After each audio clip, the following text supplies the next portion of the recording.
Well, we know how many people watch these videos. That means we know it's impossible for everyone that watches them to be at G-Day. So I'm going to go through the ways that you can watch G-Day, and I'm going to talk about some stuff for those of you who are actually going. So keep in mind that G-Day is not starting until 4 o'clock.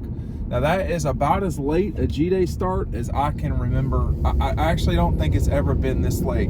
2 o'clock, yeah, sometimes, but this is as late a game as I can remember for a G-Day ever. So with that said, there's a few things to keep in mind.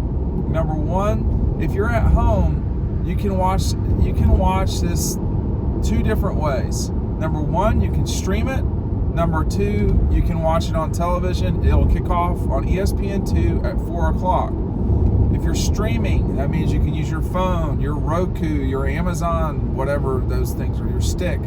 You can watch it on your phone, and obviously after the fact they'll have this streaming as well as on the SEC network replay. This is again there are only two programs who are having their spring football games televised, and that's Georgia and Colorado. That's it.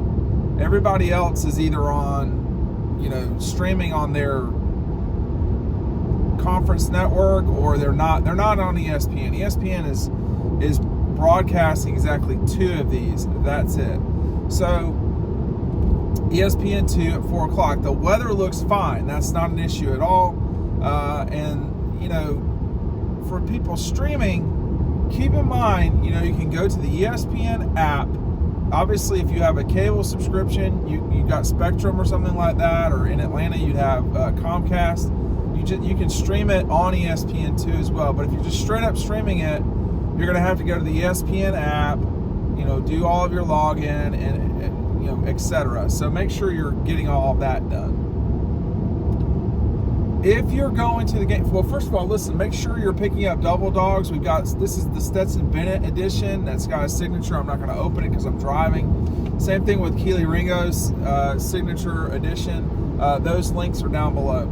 If you're going to the game itself, there's a few things I need to go over with you real quick. All right? I wish I could figure this weather out, but first of all, the home side of the stadium. So the part of the stadium away from downtown, that part of the stadium is going to be restricted completely. The only folks that are going to be on that side of the stadium are a handful of people in the press box that are in media. That's it. My suspicion, I don't know this, is that even that stuff's going to be limited. So there's no water on that side of the stadium. So if you're trying to go over there and you think, oh, I'll just get concessions, or I'll walk around the stadium, or I'll do this, or I'll do that, that's not possible at G-Day, okay?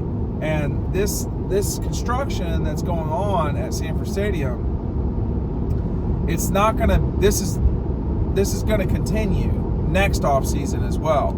So it's important to remember that you will be in the sun during this game. All right. So it's a 4 o'clock game. The sun is going to set on top of you. It's going to be a 2-hour window.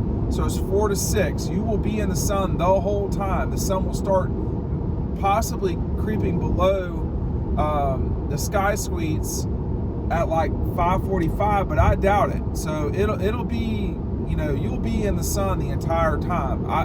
Concessions and all that, my suspicion is they're all working and so forth. The bathrooms, that's the reason why no one can go on the home side. The bathrooms don't work. So there's no water, there's none of that stuff. They've already warned media that if you got to go to the bathroom, you're going to have to go out and about. So that's something for some of those guys who are in the press box to consider. Everything else is normal. But why are they doing this? Why is this a thing now? Well, they're expanding the stadium. They're changing some things around, and you'll see this in, I think it's in 24 or 25. I think it's in 20 for the 24 season. So we have this off season and the next one. This will be the last season, if I'm not mistaken. Someone can correct me. That the press box will be where it's at in Sanford Stadium. So it's really one of the nicest locations for a press box. Georgia's doing what everybody else is doing, which is they're moving the press box away from its traditional position and up top in the corner.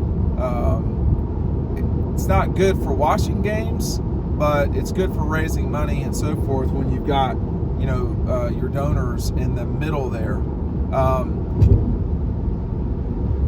There will also be some adjustments, I'm sure. I'm pretty sure there are some things that, like, the vast majority of people watching this, in fact, the vast majority of people, period, would not see or benefit or understand why they're doing what they're doing on the home side. But it's all for what the future will be.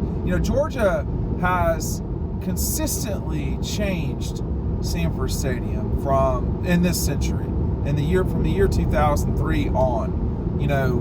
In 90, what year was that? 92, I think, was when the Sky Suites went in, or 91. I think it was 91 now that I think about it.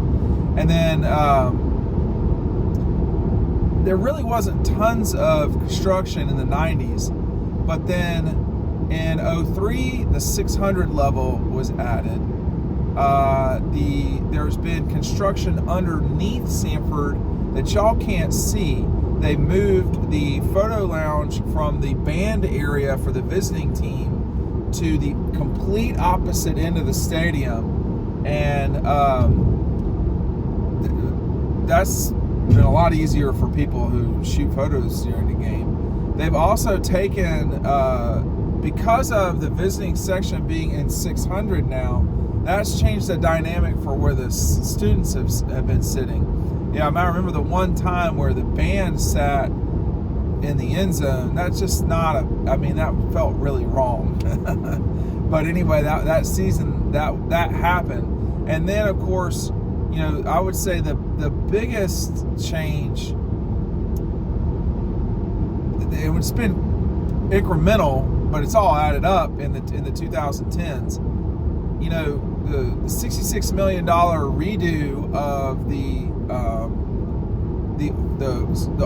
former away locker room area, that has changed the bridge dramatically. So that's a way you can come into games every time. It's so easy. I don't hear people complain about getting into Sanford Stadium ever. I hear them complain about getting into the Dome. I think a lot of people were frustrated with SoFi. I think people are used. I can't remember with Indianapolis. I think that was okay. I think to some degree, I feel like when you're playing in a national championship game, that can kind of be chaotic. I know that Bank of America was a mess when Georgia and Clemson played down there. I think people have gotten used to the Dome, but the one that really sticks to them is the national championship game in 2017. But that was because Trump was there and they had all sorts of presidential things. That was a mess that day. I mean, a total mess. And they did not do a good job of getting people in and out. Well, they did not do a good job at all.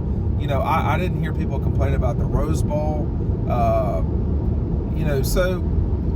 But I never hear people complain about getting into Sanford. And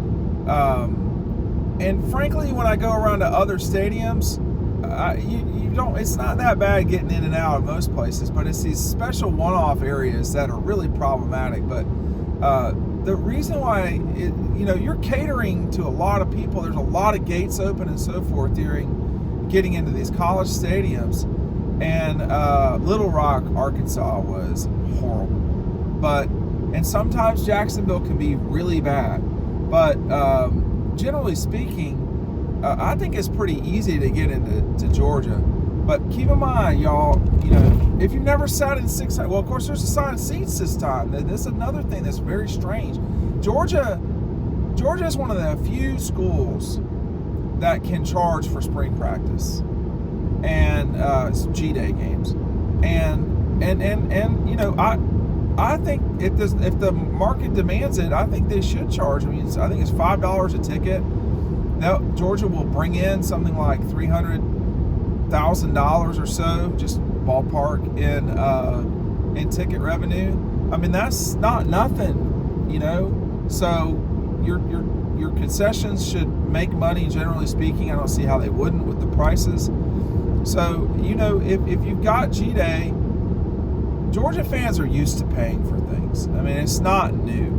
And so I don't fault them at all for charging, because it really is, with the amount of people that come, you have to fully staff the stadium, you know, within reason. So that they should charge. It's an event. It's as close to a game as you're going to get. It's the only place that you can see the last two national champions play. So